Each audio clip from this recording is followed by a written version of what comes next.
I'm currently standing in a beautiful rice field in Bali. But this field is in danger. Soon it will be replaced by a villa, a restaurant, or even a big hotel. And it is not alone. Every year, around 2,000 hectares vanish to make place for all the tourism. That's almost 3,000 football fields. The rice fields feed the island and attract a lot of tourism. But at this rate, there won't be much to see or to eat. I traveled to Bali to understand why this is happening. Because the profit is not so much and the cost so high. And what can be done to save them. People used to be like, oh, farmers deserve respect. Now, farmers are the lowest of the lowest. This is a story about mass tourism and rapid development, but also about tough financial decisions, a shift in culture, and even corruption. Currently, how rice farms are, they are doomed. So my hope is that we find a solution. Because if we don't, God help us.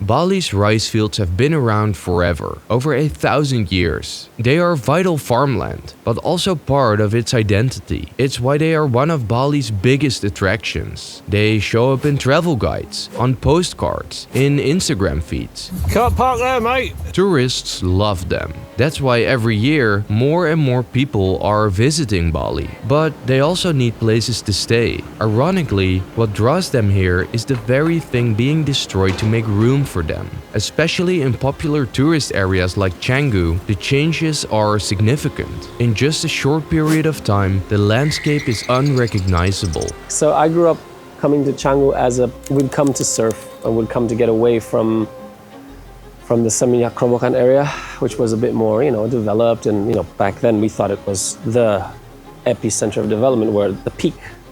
And we would take these road trips to go away, and we'd go to Canggu and find surf spots. And it was just a place it was kind of like a playground where we'd also go play football with the local team here. In the middle of Canggu's chaos, there's a quiet place you wouldn't expect here. The Jiwa Community Garden was built by Juka, meant to save a piece of the old Bali. Of course, what happened in the past 15 years kind of shook my core of what I remember Bali being. So what happened here was I wanted to have some kind of memory, some kind of preservation of what Bali's essence is. It wasn't such a huge movement. It was just, let's keep what we can and maybe show some people that Bali has this side of it, even in Canggu, because this is actually what Canggu looked like. Not the traffic and billboards and gym circus that we have today. It had a lot more essence to it. The destruction of rice fields changes the landscape, but it's the locals who pay the price, literally. So Bali doesn't produce enough rice for itself, so it does need to import a lot of rice from Java. Indonesia already imports a lot of rice from China and India. November 2023 to January 2024, within those 3 months, the price of rice at the local market increased 50%. And that's because of a bad season of harvests in India. Yeah. If you don't have any land or rice field, or no more farmers here doing the rice field or rice paddies, so you have to buy. I mean, it's really quite incredible for an island that's known for its rice paddies and rice terraces, to be so dependent on weather in India.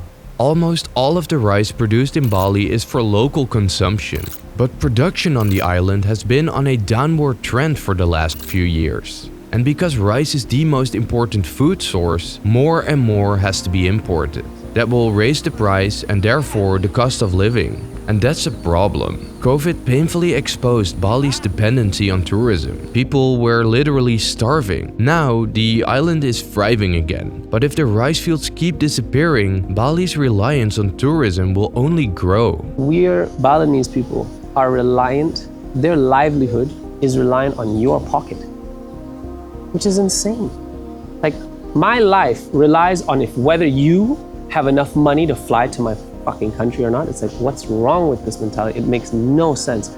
In the most lush, diverse island on the world, we've gone through every invasion in history. Everybody tried to take this place over. without success. And now we're just letting ourselves lay down to some mass tourism. Like where are we going? The most self-sustainable island on the planet. It's crazy to me. So it's clear that the rice fields are in danger and that it will have a negative impact on the local people and the culture. But if the rice fields are so important, why are they vanishing?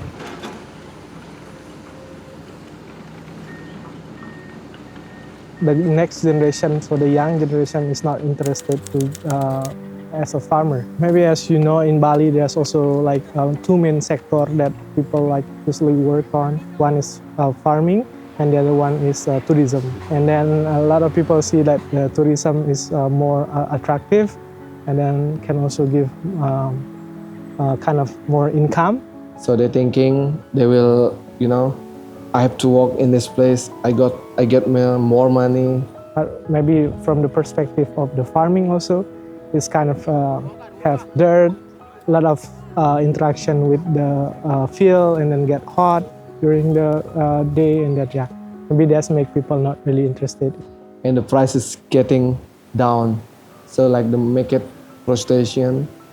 So that's why maybe they change their mind to work on the tourism. In Indonesia, it went from back in before the 60s. It was something looked up upon. People used to be like, oh, farmers deserve respect. It became now farmers are the lowest of the lowest caste. You should never want to be a farmer. This stigma, combined with low wages and hard labor, pushes younger generations into tourism. But is tourism really a better path? I spoke to younger people working in the industry to find out. What is your name? My name is Vicky. Piti. Yeah. Nice to meet you. How old are you? 26. 26. Okay, so you're a young guy. Do you know a lot of people from your age that still work on the farms? No. No? No. Many people work in the In the tourism. in tourism. Yes. Yeah, so younger people don't work in the farm anymore. No, sir. Coffee shop, hotel, like that. The image of being a farmer, like it's not a really good job. It's look like dirty, going to the farm. It's not like the job they want. To the people have more money in the here, we have just one more have money. Because the rice field is, we don't have any rice field anymore. So tourism really does seem more appealing to the younger generation. But for a brief moment, things changed. The pandemic was devastating for the island, but it did bring a glimmer of hope for agriculture in Bali. COVID was such a huge shocker for me because everybody went back to farming. So many people went back to farming. We had a spike in farming. All the young people had nothing to do. They went back to the village, they started farming again. However, the spike in farming was short-lived. When life turned back to normal, everyone went back to tourism. But if you look at the financial situation, it's hard to blame them. The average profit for last year of rice farming is about 70 euros per month. It's about 35 hours of work per week. That's here it's like 1.2 million rupiah per month. If you're working in a cafe or a restaurant in a tourist area, you get about 3 million per month. At this income level, it's no surprise that farming is no longer attractive. But for those who own land, there's an even bigger financial incentive to quit. In 2022, cost of chemical fertilizers went up 35%. But at the same time, there's a government-imposed cap on the price of rice here. So it's the farmers who get squeezed in the middle.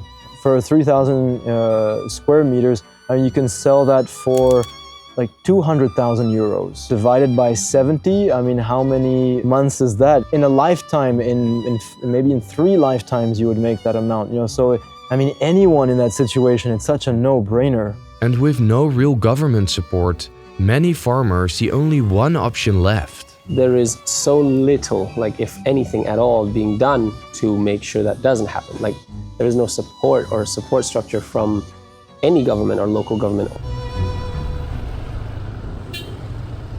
A short drive around the island confirms.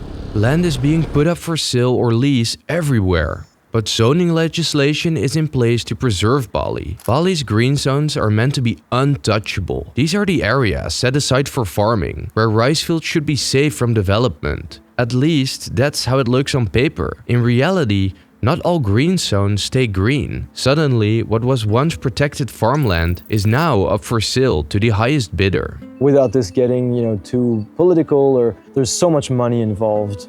Whether it's a regency being able to tax transactions on rice paddies, or people getting kickbacks. You're a farmer, you're in a green zone, you're like, okay, if you turn this into a yellow zone, I'll give you some of the money if I lease it. Even people who work in the government, their salaries are 400, 500 euros a month. When a transaction is, $500,000 when you're selling a piece of land, the proportions are so, orders of magnitude away that it's, of course, extremely tempting. Still, mostly of the people doing work in the government, they help the cheating investor to make easy to build some house in Bali. So that's a problem. And once the zoning changes, development moves fast.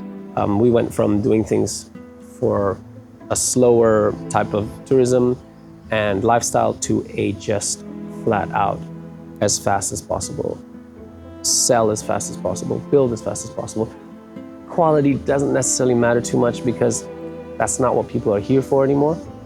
They're here for just the experience, get out and go back to where you came from and tell people that you've been here. Rice fields aren't only disappearing because farmers want to sell. They're disappearing because the system makes it easy. So now that we know why Bali's rice fields are vanishing, can anything be done to stop it?